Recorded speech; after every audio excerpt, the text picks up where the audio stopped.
against him. Y'all, we gotta have a plan of action. Listen to me. He is preying on lazy Christianity. He is hoping we will come to church on Sunday and say amen and come to the conference and applaud and have a great time. What he does not want is someone who rises up on Monday through Saturday and stands as the gatekeeper of her home. He wants us lazy and indifferent and apathetic, not picking up the armor of God and standing firm against his schemes. He doesn't care if you say amen to the message. He wants to make sure you don't go home and live the thing day after day.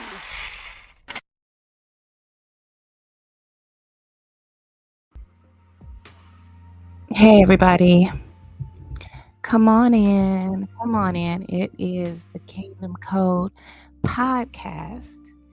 And I am your hostess with the absolute mostest, Dolores, the pastor's daughter. Welcome, welcome, welcome. Welcome in.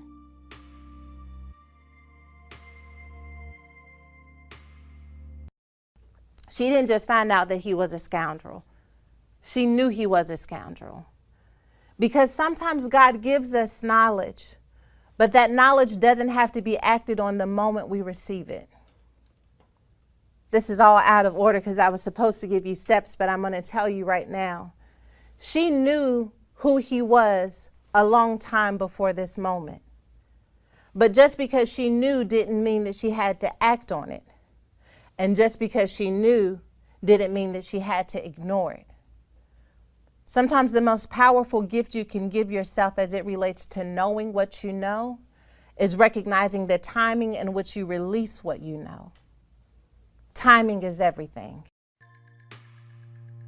Timing is everything. Doesn't that sound like discernment, y'all? Doesn't it sound like exactly what we have been talking about? I want us to really just kind of like have a chill live stream today. I'm going to talk about discernment, core values, principles, and rules. And we're going to be reading from Yearn to Discern by R.L. Maco. It's the same book that we've been reading from, right? But today I want us to take it a little bit slower, right? Like, let's just bring it down a little bit. And let's really digest what we talk about today, like, because this is really going to get down to the core of who we are, right? Like, what are your core values? What are your principles that you live by? What rules do you stand on? Because that gives us a really good glimpse into who we are as individuals, right? Sometimes we really don't know what we stand on. Like, okay, like, what is it? What are my core values? Like, how you've heard the old saying that if you don't stand for something, you'll fall for anything, right? Well, how about a lot of us have been falling for anything because we have not been standing on any type of morals, any type of core values, principles that we live by, rules that we live by. We've never actually taken an internal look at that. And so that's what we're going to do today. So come on in, everybody. Come on in. I am so glad that you are here to the Kingdom Code podcast. I am your host, Dolores, the pastor's daughter. As soon as you get in, let's go ahead and hit the like button, hit the share button. Just tell a girlfriend to tell a girlfriend, hey, friend. Let's listen in and let's talk about discernment. Let's get deep in it, right? Like, let's become discerning women. So tell a friend to get on in here.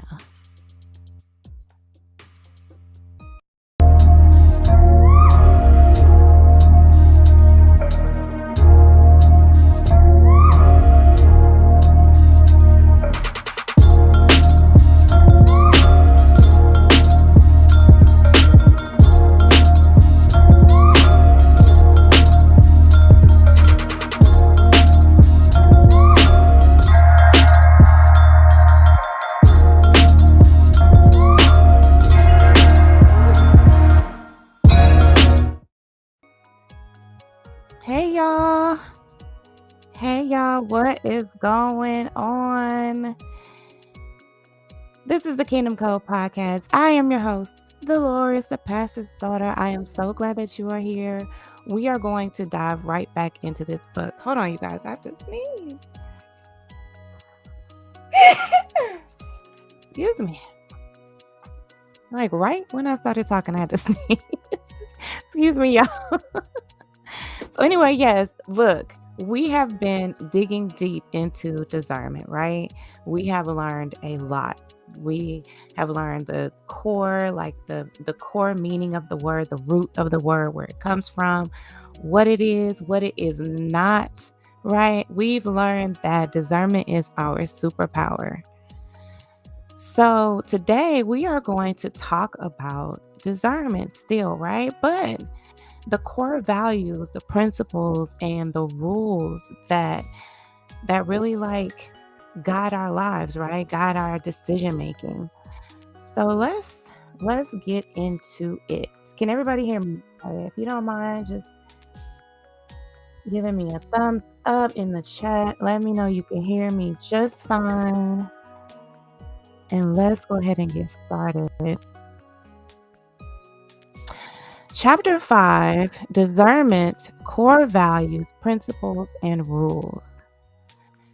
The reality of life is that we all have certain characteristics, habits, mannerisms, prejudices, and opinions that we carry around with us on a daily basis. That's why whenever someone says to me, I'm not prejudiced or I don't discriminate against anyone, it always gives me cause to pause for a second or two. Hearing those words, I have to decide whether I'm going to respond to the statement or simply acknowledge that acknowledge it and let the topic go. My chosen response or lack thereof is one of discernment because I will need to make a judgment call on what to do with such information. And clearly, my decision will be based upon the particular person I'm conversing with, as well as the context of the conversation. But know this, no matter the person, context, or why the statement was made, the person making the statement is really conveying to me part of their belief system or core values. Okay, are we tracking so far? And we're still getting messages. We are analyzing people, places, and things, right? And not for the objective of judging anyone in any harsh way, right? But making a judgment call on whether we need to proceed with that person, like we've talked about this stuff, you guys, right? So, what are core values? Core values make up the belief system, right? Make up the belief system and guiding principles you live by. Okay? So those are your core values. They make up your belief system and the guiding principles you live by. You probably already have certain values or principles and beliefs you live by without actually calling them core values. Okay? So more than likely, we all have these core values, but we just didn't necessarily call them that, right? But it makes up our belief system and the guiding principles we live by, okay? These principles and beliefs are what shape your behavior and thought process. They also guide the decisions you make in life. Having core values is an essential framework that should be used as a backdrop for discernment. Okay? So your core values, they factor into discernment. They are a part of how you make your decisions, okay? And here it asks why, okay? Because if you stand on certain principles, you will have a sound basis upon which to make decisions that are appropriate for you and yours. Okay? If you have certain principles that you stand on, right, you will have a sound decision basis upon which you make decisions that are appropriate for you and yours. But please understand that core values, just like any other personal beliefs, can be used to justify wrongdoing when we haven't taken time to analyze why we have such beliefs and how we actually use them on a daily basis. Why is this this is why self-reflection in life is key. Okay? So just because they were your core values don't necessarily mean that you standing on these principles are not going to cause other people harm. And so if you are a discerning individual, right, then you are thinking about those things when you make your decision, even based on your core values. Okay. And we're going to, go through a list of core values in just a minute. So let's keep going. It is up to you to make a conscious effort to take an inventory of what your current beliefs are, where they come from or where they came from, and what, if any, changes to this belief system you need to make. Okay? You need to make a conscious effort here, right? To take an inventory of what your current beliefs are. Just because they're your beliefs do not mean that they are not toxic and harmful. Okay? You need to understand where they came from and what, if any, changes to this belief system you need to make. Right? It's no big deal here, You could totally make these changes once you just take a look, have some self-reflection here. Okay? There's no harm in that. But there can be harm in us not taking a look at our core beliefs and what we currently stand on to, check and see if it's toxic. Now, getting back to the statements, I'm not prejudiced or I don't discriminate against anyone. They are wonderful beliefs, but both statements are downright hard to believe. Right? I agree. Oftentimes, when we think of prejudice and discrimination, we think in terms of race, color, gender, or sexual orientation.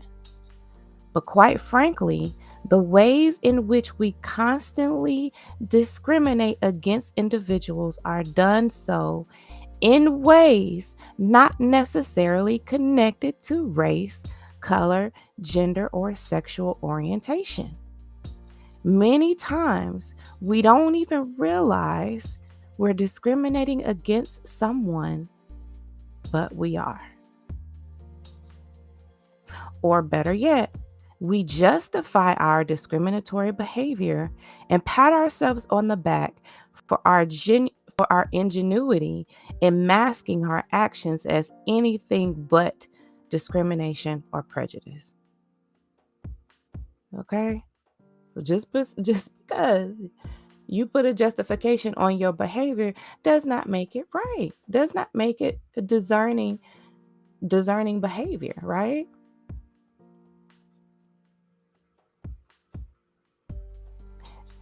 There are several categories of people that come to mind on the topic of discrimination: age, employment status, social status, familial status, and physical appearance.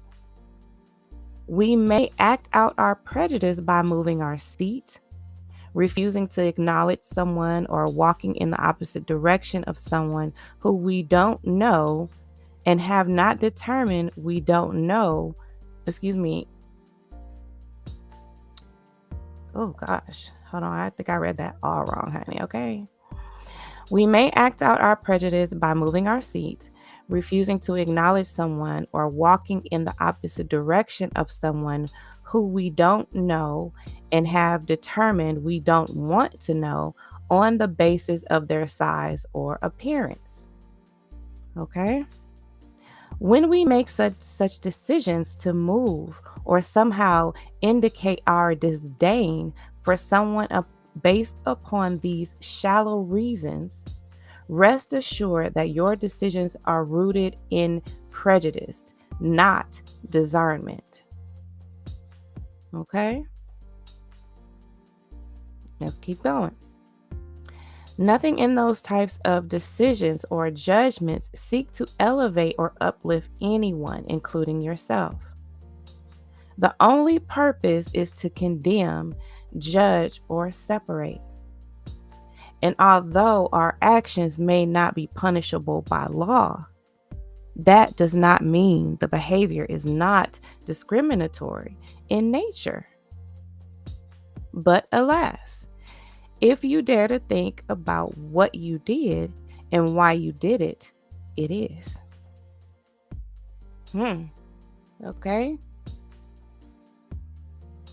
Sometimes we don't want to analyze our behavior because we don't want to admit we were wrong. We don't want to admit that we made decisions that were not discerning decisions. They were just downright nasty for some reason.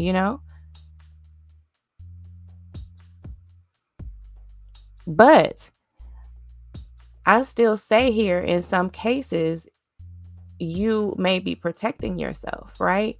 By looking at a certain situation or a certain someone and, making a judgment based off their looks.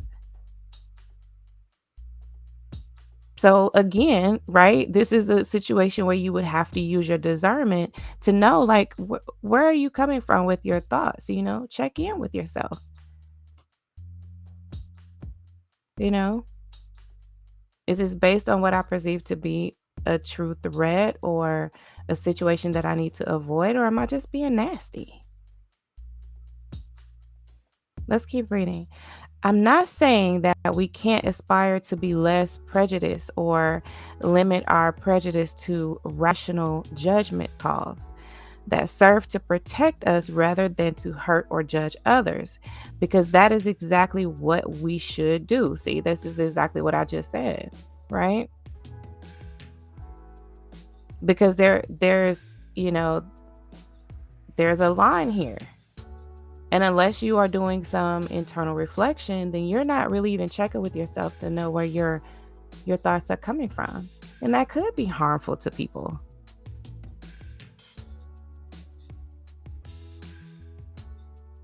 Let's keep reading.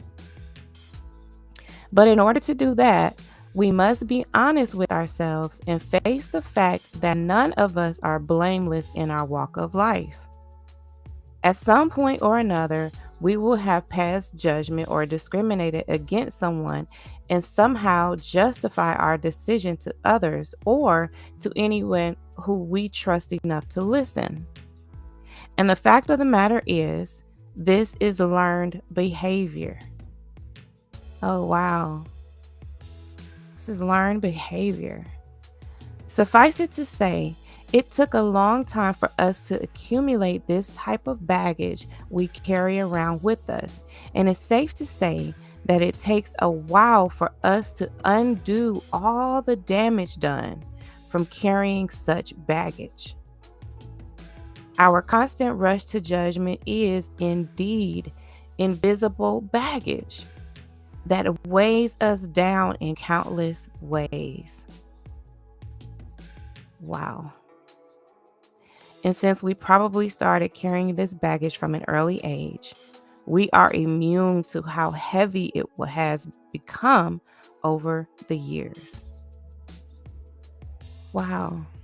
So even think about it like this, in the way that R.L. Maco is putting it in this book, is that this baggage, when we really think about it, when we really do some self-reflection, we'll realize that this is heavy to even us, right? It's heavy for us to carry these prejudices and these judgments that aren't backed by discernment, and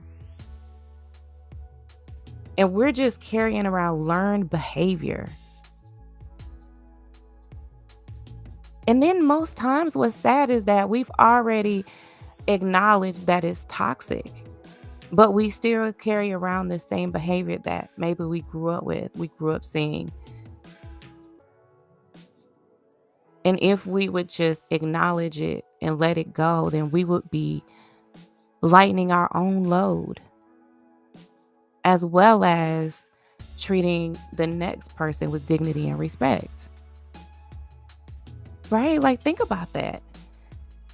That's like, that's something to sit with for a minute, is that, man, like, I'm carrying a lot of this baggage and I really don't even have to. Like, the weight of my own foolishness, you know what I'm saying? Like, it's the weight of my own prejudices that aren't backed by discernment, you know?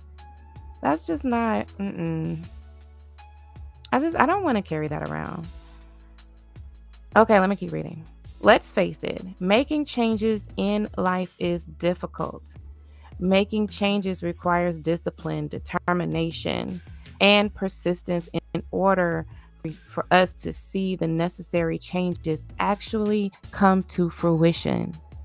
Okay, so she acknowledges making changes is difficult, right? It's going to take some work.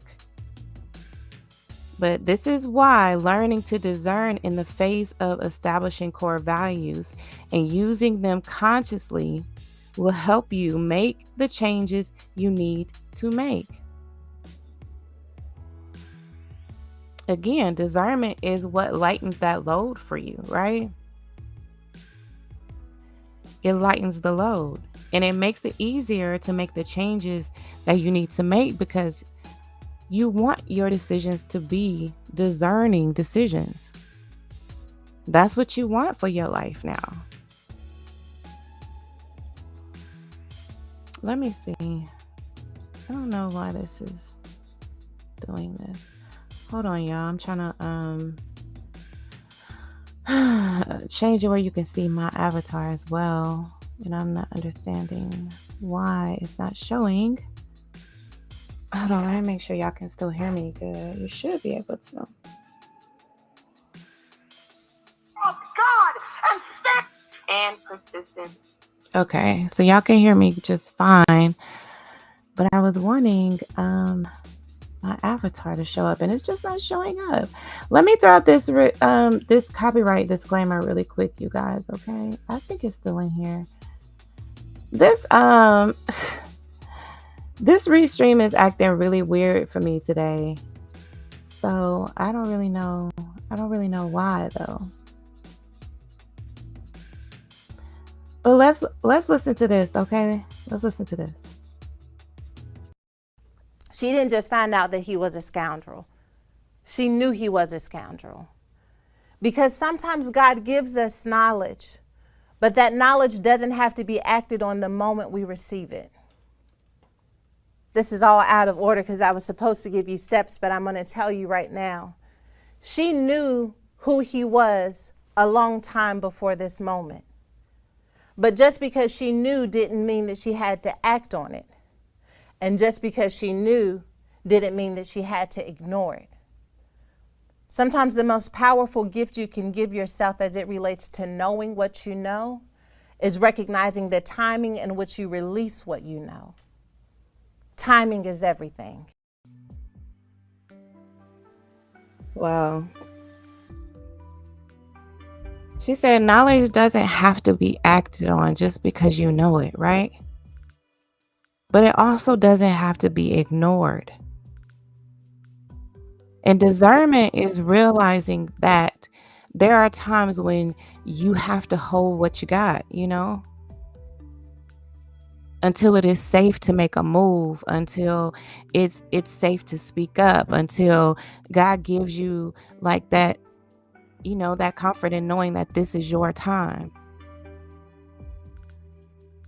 That's what I'm realizing now, even in my own life, that this is my time. And that even though I had discerned many things over the years, that the timing is now to convey this message. It's time to step out boldly. And I know that it's not just a word for me, right? That is a word for some of you as well. That you've known for a while that maybe it was time for you to walk away. but the time wasn't right then. It just wasn't right then. But you needed to know what you knew. You needed to see what you saw so that when the time came, you had all of that knowledge that you didn't act on in the moment, but you had to just file it away. Don't ignore it either now. But sometimes you need to just file it away until the time presents itself. And for a lot of us, the time is now. So let me keep reading. I just went off topic there. And I still forgot to pull up my I don't even have my see, this thing is really just all right. Let me just keep going, y'all. Okay.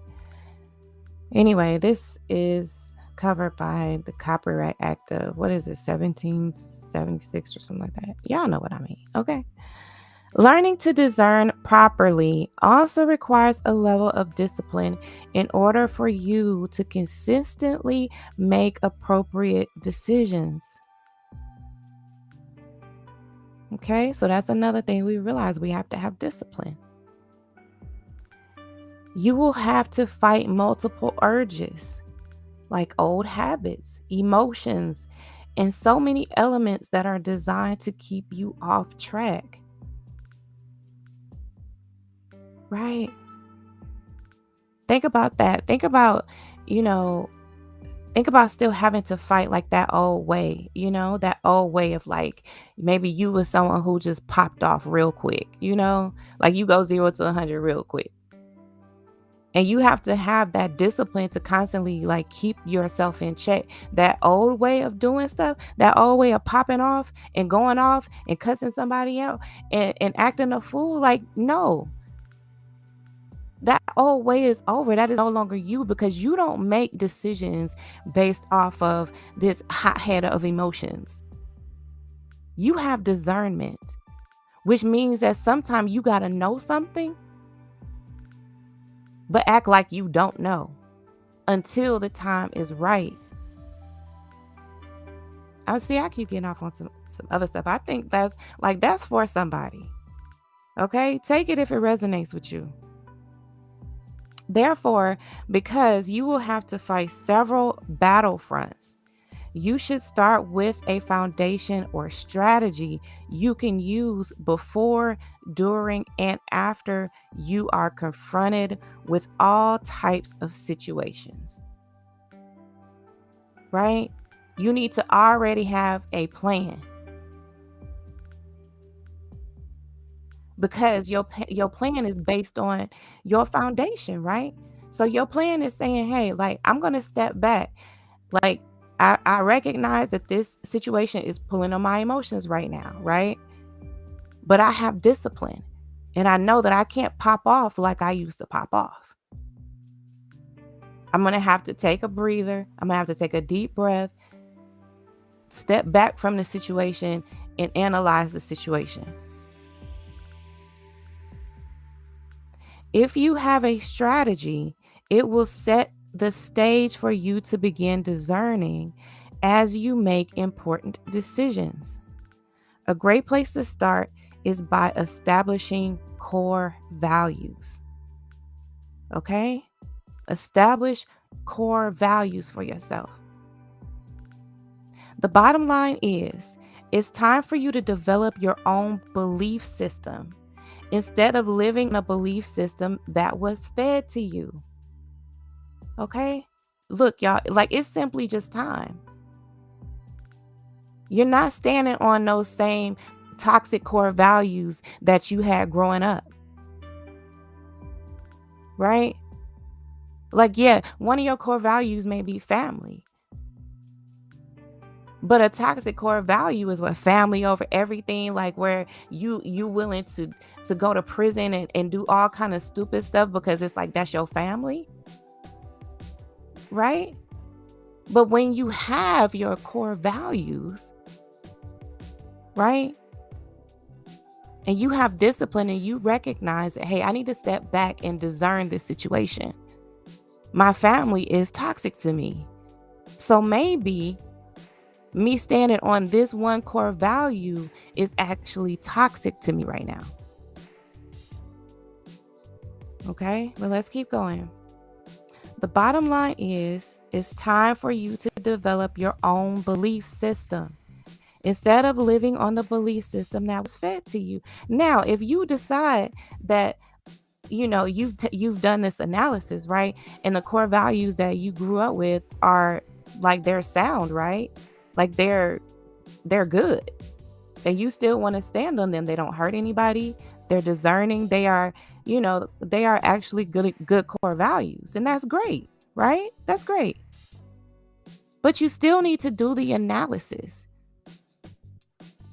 And then once you do the analysis, right, then those core values become you. They become who you are, not just who you were trained to be. You know them and you believe in them because you've done the internal analysis to know that those are the core values that you still want to stand on. It's time to build your own solid foundation of core values. Okay? Thank you. Thank you so much. I find this topic to be interesting too. And thank you for tuning in. I appreciate it. Okay, so here it says the list of core values is plentiful. You can find hundreds of core values on the internet or in books devoted to professional development. On a professional level, many organizations define their core values and use them to constantly evaluate their mission effectiveness. Okay? Y'all tracking so far? This is how it's done on a professional level. Right? So even professional organizations have core values. On a personal level, your parents probably had a set of core values they learned from their parents and then passed them down to you during your upbringing. Okay? As life goes on and we become adults, we tend to hang on to the core values we were exposed to at home, in school, from friends, through secondary education, through our religious beliefs, and perhaps through various life experiences. Okay? So we realize that our core values that we have, if we have not established our own core values, right? Then the core values we have come from our upbringing, our schools, from our friends, from high school, from church or whatever religious organization you were part of or the lack thereof, right? And then the life experiences that you've had. So that's what has shaped your core values to this point. Okay? We then incorporate these core values into our adult lives at home, at work, with friends, family, and any relationships we form. We generally hold on to these values seamlessly as we age without seriously questioning ourselves as to how we got here. Right? We simply just hold on to them because that's just the core values we just had growing up. And we never really take a look at it. Like, let me just analyze what my core values are here, Are your core values currently serving you? Are they benefiting you in life? And if not, then it's time to really look at what matters to you. Or maybe you just really didn't have any core values of, substance. Let me keep reading. Whether or not we stick to these inherited core values depends on the person, right? So that's what I just said. You may still hold on to them. So it's really not going to do you any harm to take a look at them, right? If we do stick to them, the consistency in which we adhere to them depends upon the nature of each of the relationships we form and develop throughout life. For example, falling in love tends to be a situation where not only will we dispense with some of our core value moment, right? Remember I told y'all this? That is when we throw our discernment out of the window. When it comes to our relationships with people, right? Especially our romantic relationships. We just totally throw discernment out of the window. We can see all kinds of red flags, y'all, and still proceed when we know good and well, that person is no good for us, right? So it says here, for example, falling in love tends to be a situation where not only will we dispense with some of our core values in the moment, but we may even let a core value to go for good as long as the love grows stronger. Y'all, think about that. Depending on who you're in love with, this may be a good thing or a bad thing. Okay? Depending on who you in love with, yeah. Okay. Because we have seen some toxic Bonnie and Clyde type relationships going on, right? And you just got to say, like, what are their core values, Like, they could have totally thrown out core values, or they took on some toxic ones from who they were with.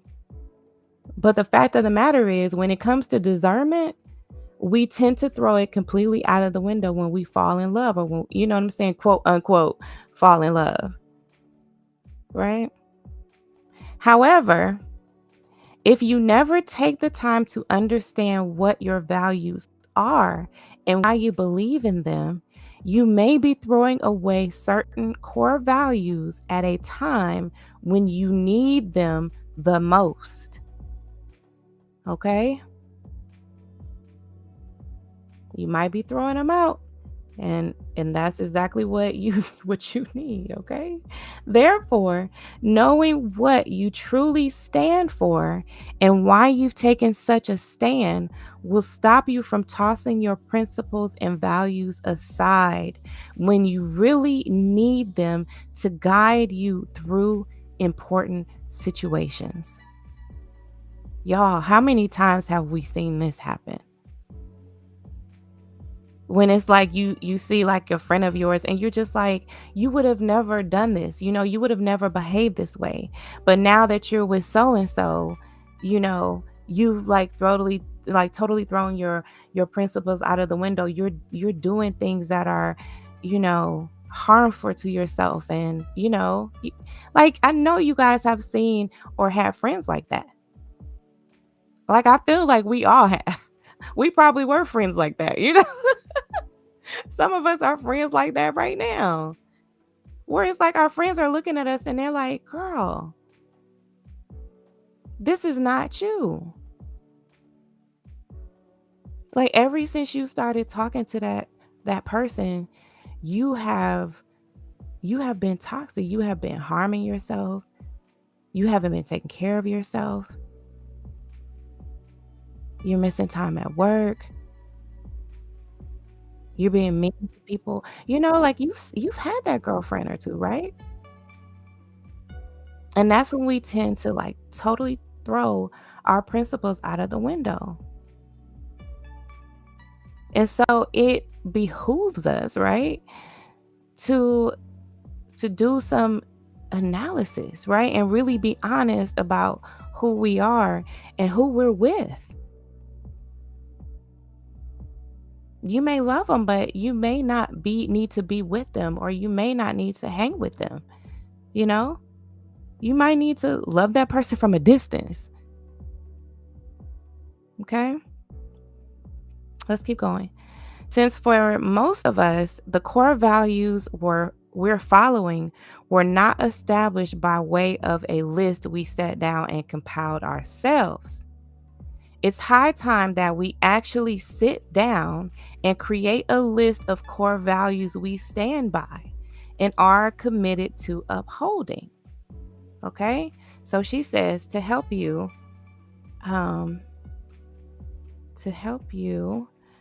with developing an appropriate list of core values by yourself, this book lists 50 of the most widely used core values. Oh, you guys, we're going to look into some core values here, okay? And then she says, I then identified 10 core values that many of us have in common. From the list of 10 commonly shared core values, I highlighted 5 core values to discuss in detail. Finally, I discussed 2 crucial core values that I believe everyone should uphold. At the conclusion of these discussions, I strike at the heart of why certain core values are so important to the topic of discernment. Does that make sense? I hope I read that right. Okay. So she's going to give us a list of 50. Okay, let me just paraphrase, right? We're getting a list of 50 core values to go through, right? And then she says she's identified 10 core values that many people have in common. Okay. And then from that 10, she highlighted 5 core values to discuss in detail.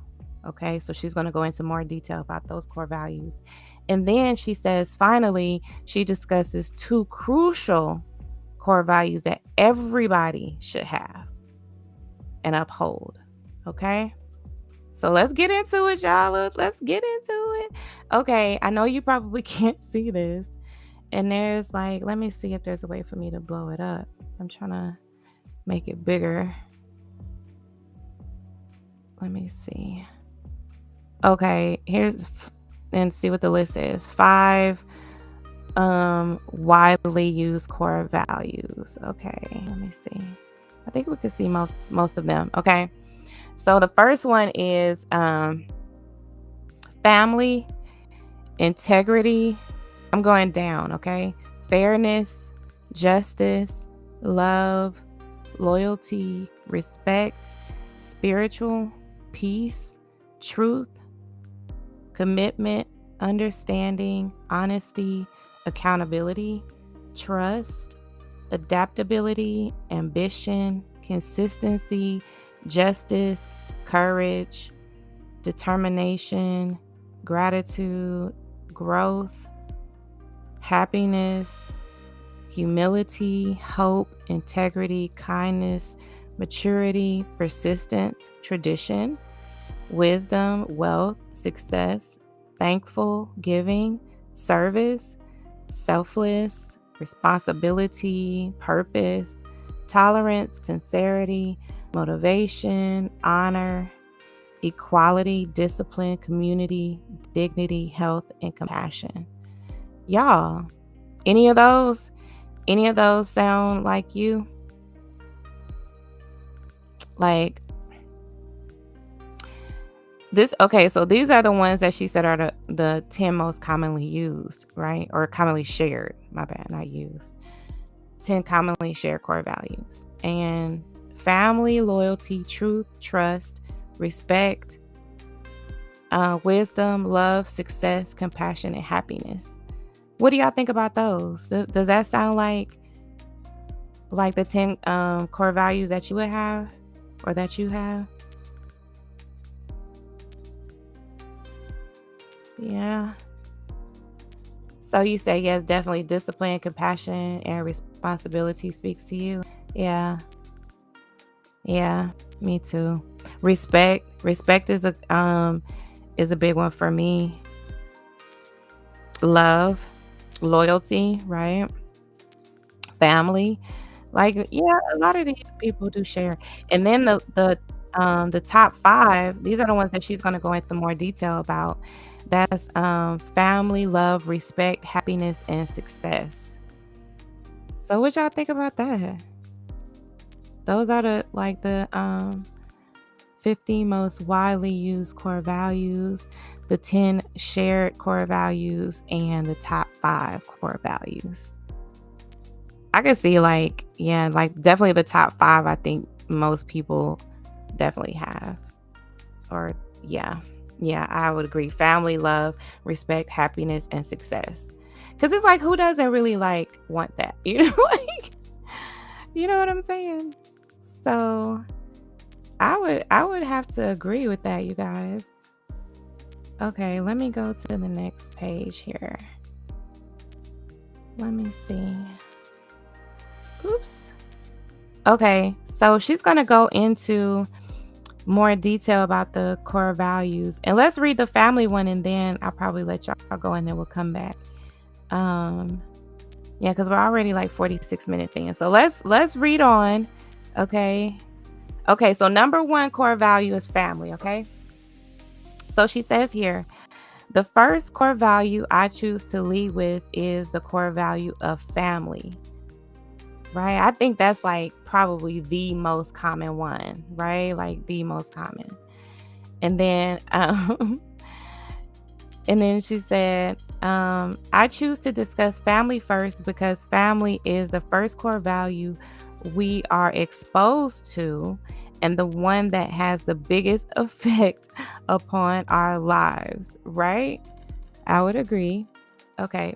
Whether you're born into a family steeped in rich traditions or you've just reached the age of 45 and are still searching for the birth parents who gave you away, or even if you grew up in foster care, that initial family environment we are raised in shapes the lens through which we see the world, right?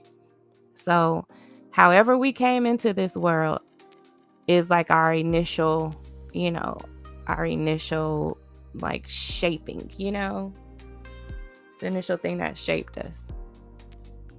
Okay.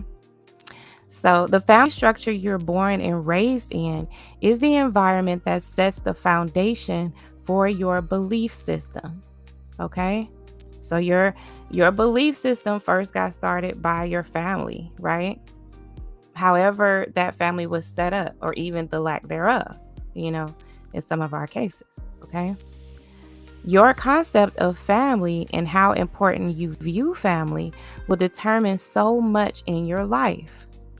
This book cannot possibly discuss all the varied dynamics and assorted factors found in different family structures around the world because the variations are countless, right? And we're seeing that change even more, as we progress in people like finding their identity and what they define as family, right? So we're seeing the kind of like the familial dynamics, we're seeing that continue to change over time.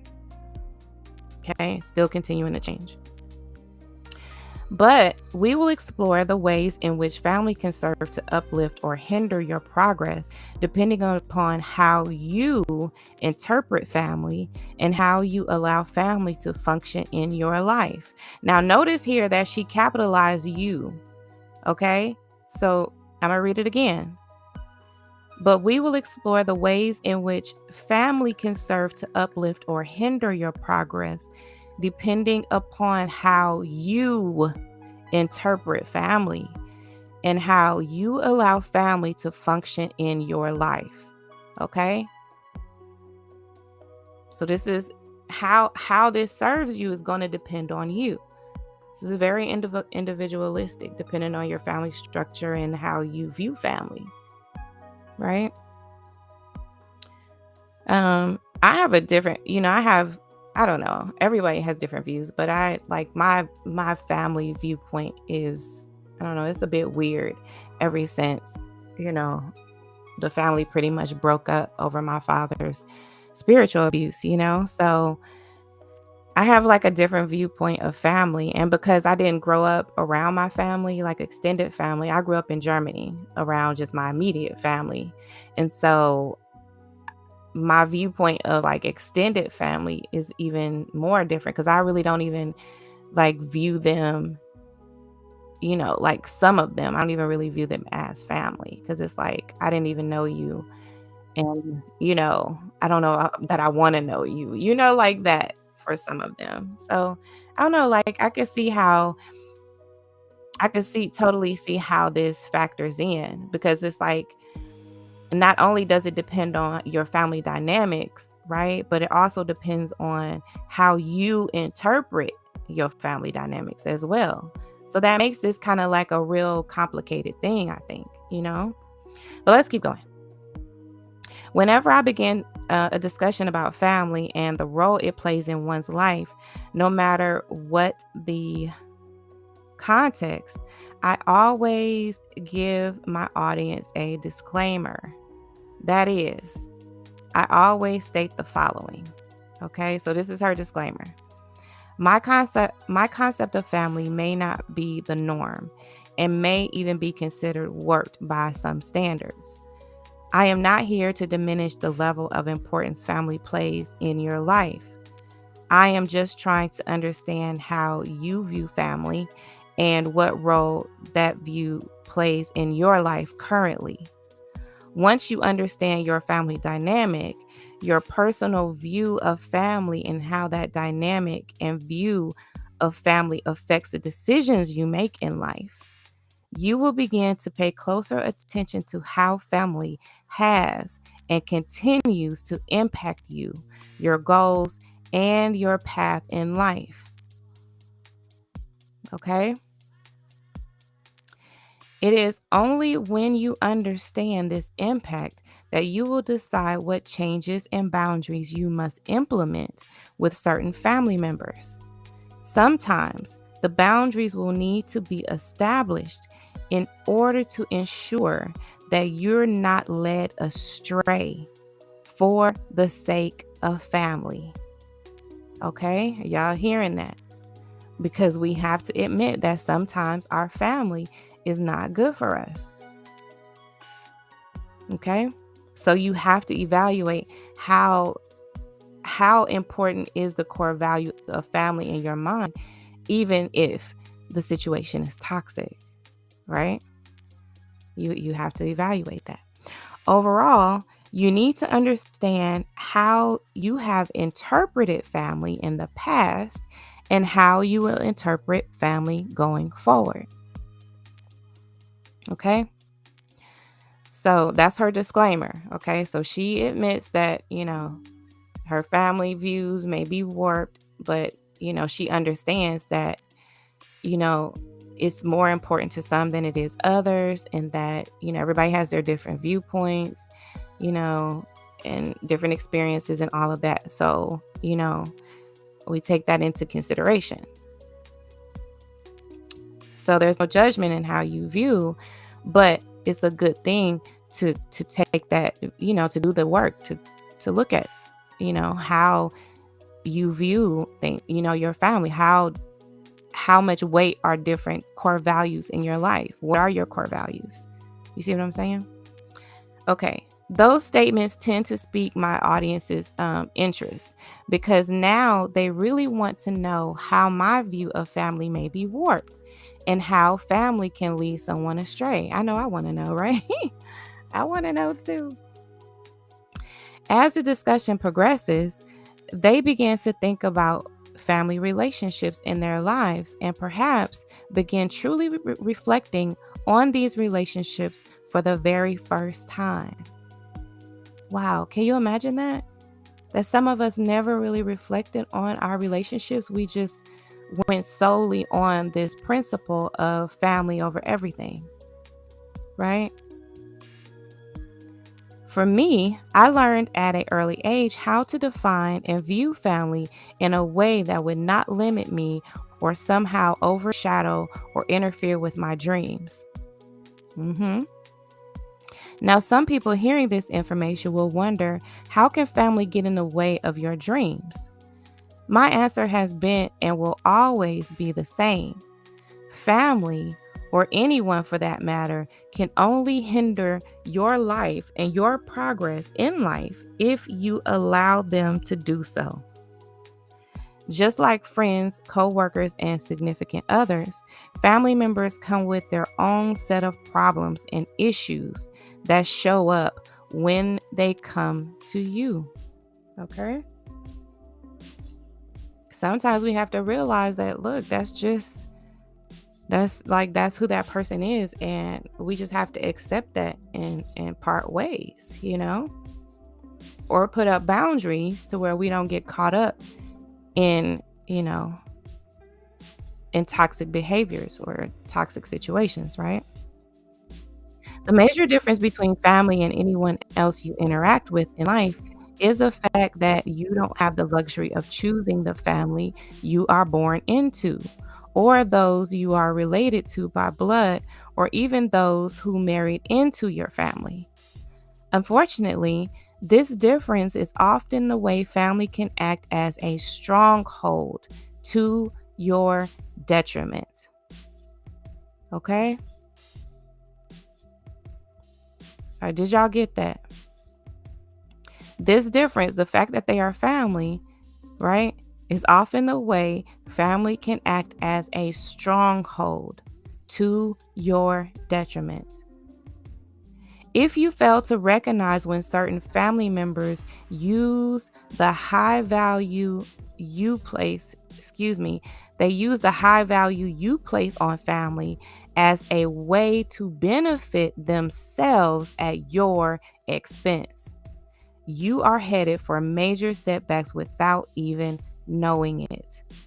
Because none of us want to believe that we have family members that will take advantage of this core value that we have, right? That we may blindly be following this core value of, I'll do anything for my family, right? But we have toxic family members that will absolutely walk all over us to get what they want, to benefit themselves. And they don't hold family and in high regard like we do, right? So it's up to us to put up those boundaries and protect ourselves, even from the people we call family. This tends to happen to people who believe that nothing is more important than family, right? That's what I just told you guys. A person who wholeheartedly believes in this statement and is dedicated to family without conditions or boundaries will always place family ahead of their own needs, no matter what the situation. Right? Sometimes we'll do it and it's just because they're family. Even when all the signs are there and we know that is not a good idea, right? It may not be a good idea to lend money to your cousin when you know that you need it back in 3 days, and you know your cousin don't pay you back because he hadn't paid you back the last few times that you let him borrow money. But this time you really need it back. But you already know that your cousin has a track record. So then you have to ask yourself, am I going to give this money just because this person is my family? Or am I going to use my discernment in knowing that, hey, first of all, I don't even have the money to give because I got a deadline, right? And I need it in 3 days. And I know if I let this person borrow it, I'm not going to see it again.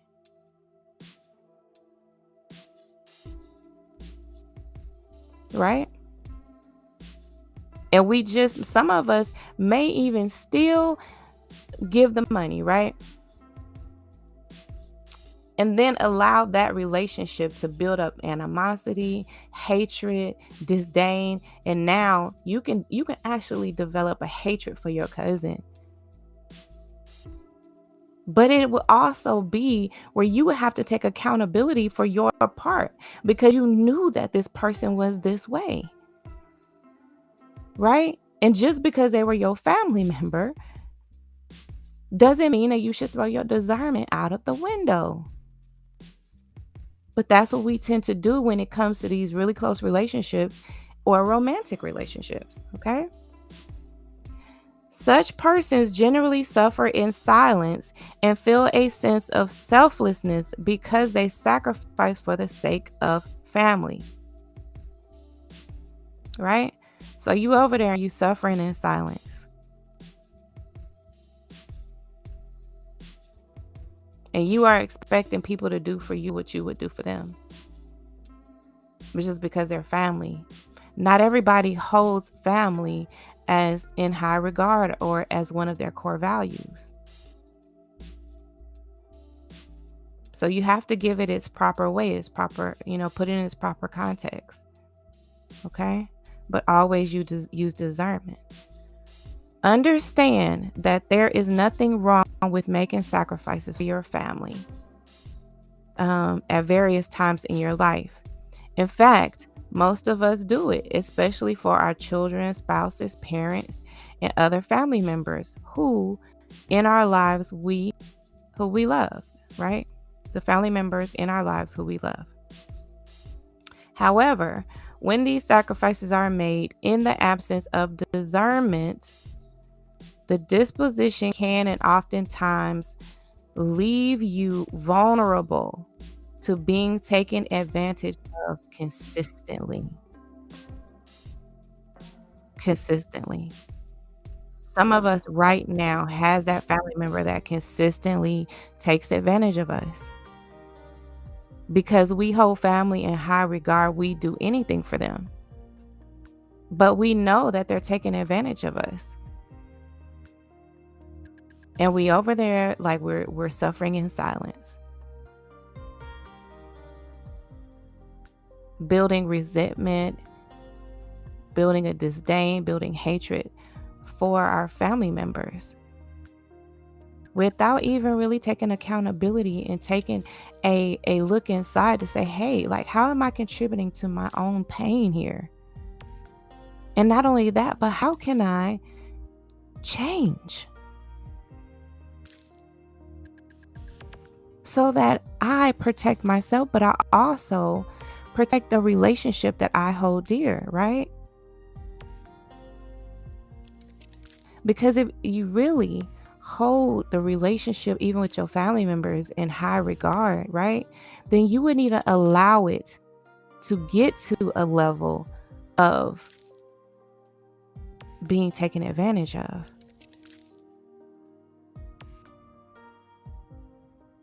Because it's important to you to protect the relationship. And you know that the behaviors on either side can harm the relationship. Therefore, boundaries need to be in place. Discernment needs to happen consistently. Okay, nice, big-hearted people are the victims of this scam perpetuated by selfish family members. Such family members will seize upon your sentimental attachment to family and your unyielding duty to assist family members in need at all times. The result may be that you are constantly placing others' needs before your own, to the point that you will not fulfill your goals. If this continues to happen, eventually you will harbor resentment and bitterness that will eat away at you until you either finally say no to the family members, sever the familial relationship, or until the family member betrays you in a way you didn't see coming due to your limitless obligation to your family.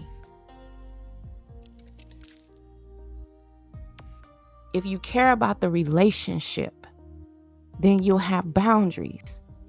It's not that if I care about the relationship, I shouldn't have boundaries, or boundaries are somehow damaging the relationship. Boundaries also protect the sanctity of the relationship. I cannot continue being your friend. I cannot continue being this loyal, dedicated family member and continue to be walked upon, especially when I know that you are deliberately taking advantage of me. And we have family members who do that. And we are doing ourselves a disservice when we will not admit that, acknowledge that, and use discernment in how we need to move in that relationship. Sometimes we need to sever ties. But sometimes when we are discerning, right, then sometimes you establish these boundaries so that it doesn't even get to that point. It doesn't even get to that point. Let's keep reading. If that happens, you will have to come to terms with the fact that you created this exhaustive obligation that has been exploited for years with your express consent. How many times do we consent to being abused? Consent to being taken advantage of, exploited?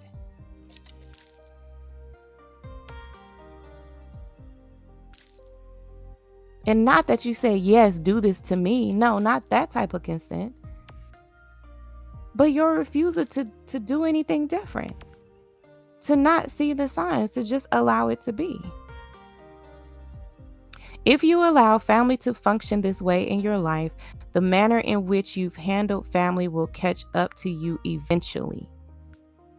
And the end result will not be pretty. It won't be pretty. Okay? So we are going to stop there. Tomorrow, we are going to get started with this next section. Okay? First of all, the word didn't want to come out. Okay? The next section here is establishing boundaries from a position of discernment. Okay? So that's what we were just talking about here. Establishing boundaries from a position of discernment. Because remember, discernment serves to protect you. Discernment is the ultimate win-win situation. You cannot lose. You cannot lose when you use discernment. Okay? So how did you guys enjoy the beginning of chapter 5 so far, and the previous chapter readings of A Yearn to Discern by R.L. Maco, right? Excuse me, you guys. I totally didn't mean to do that. So how have you enjoyed this book reading? I'm telling you guys, I am really enjoying it. It's everything, right? It's giving me so much life, you know, just even like refreshing myself on these lessons of discernment. Like I could read this book numerous times and probably even get more out of it, you know, the more and more I read it. This is a good news book, and I am super excited to be reading it to you all and really digging deep into discernment. You know, I feel like it's an untapped superpower, you know, that we all have, and we are really leaving ourselves up to a lot of the deception that is in this world because we do not use our God-given gift of discernment. And so when I think of, you know, a daily dose, you know, Dolores' daily dose of discernment, it's a whole lot of D's, right? It's some alliteration for you. But, you know, I think about just giving you all just a bit of a nugget every single time that we talk about discernment, and, you know, that really building up your system, you know, your immune system to be immune to the deception. You know, because when you have discernment, you cannot be deceived, right? So this is building up your immune system of your discernment, you know, your discernment system. Yeah, so that you can fight off, you know, that disease. You know, that's one way to put it, ain't it, y'all? Okay, child. So I'm going to let you go, and I will be back. I don't know if I'm going to be back later this evening. If I do, we're going to do like a review of either like a Kendra G dating show or a crime show. I'm not sure yet. But y'all let me know what y'all want to do if I come back later on. Okay. I love you guys. And remember, you are important to me. I need you to survive. I love you guys. Bye-bye for now. She didn't just find out that he was a scoundrel. She knew he was a scoundrel. Because sometimes God gives us knowledge, but that knowledge doesn't have to be acted on the moment we receive it. This is all out of order because I was supposed to give you steps, but I'm going to tell you right now. She knew who he was a long time before this moment. But just because she knew didn't mean that she had to act on it. And just because she knew didn't mean that she had to ignore it. Sometimes the most powerful gift you can give yourself as it relates to knowing what you know is recognizing the timing in which you release what you know. Timing is everything.